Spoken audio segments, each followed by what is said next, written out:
Je m'appelle Lisa Lopez Acosta, je suis issue d'une formation ingénieure en chimie et je viens de soutenir ma thèse en chimie macromoléculaire, biopolymères et matériaux biosourcés à l'Université de Nantes.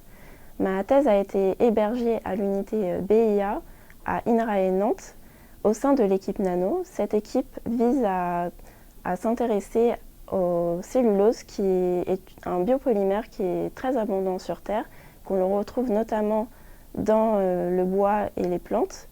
L'objectif de l'équipe est de modifier et de contrôler la morphologie et la fonctionnalité des nanocelluloses pour en faire des matériaux biosourcés aux propriétés attractives. Mon sujet de thèse repose sur un phénomène que l'on peut observer dans la nature, qui est le mouvement des écailles de pommes de pin en fonction de l'humidité. Donc en conditions humides, les écailles de pommes de pin se referment pour protéger les graines qui sont issues à l'intérieur de celles-ci.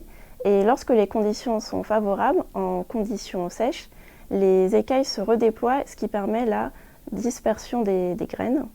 Et l'objectif de ma thèse est que je mime ces structures de sorte à développer des matériaux qui répondent aux enjeux d'adaptabilité en fonction de variations d'environnement telles que la température, l'humidité, la luminosité. Et un matériau idéal pour fabriquer ces structures est la cellulose, car elle a une forte capacité de gonflement en présence d'eau. Et en jouant sur l'assemblage du matériau, on peut créer une structure qui va gonfler de manière asymétrique et donc induire une déformation et le mouvement du matériau.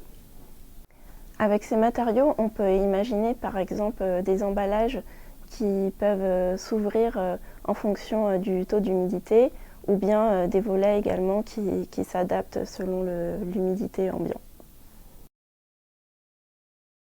J'ai eu envie de faire une thèse car c'était une occasion unique de pouvoir travailler sur un sujet de pointe avec profondeur et aussi d'être accompagnée par des experts qui permettent de mener à bien le projet de recherche. Pour moi également, la thèse, c'était un moyen de développer son esprit critique et de faire preuve de patience et puis de réactivité en fonction des aléas de la recherche. Et ce sujet m'a particulièrement intéressée car il vise à développer des alternatives aux produits issus du pétrole et il s'inspire également de la nature pour développer des applications innovantes.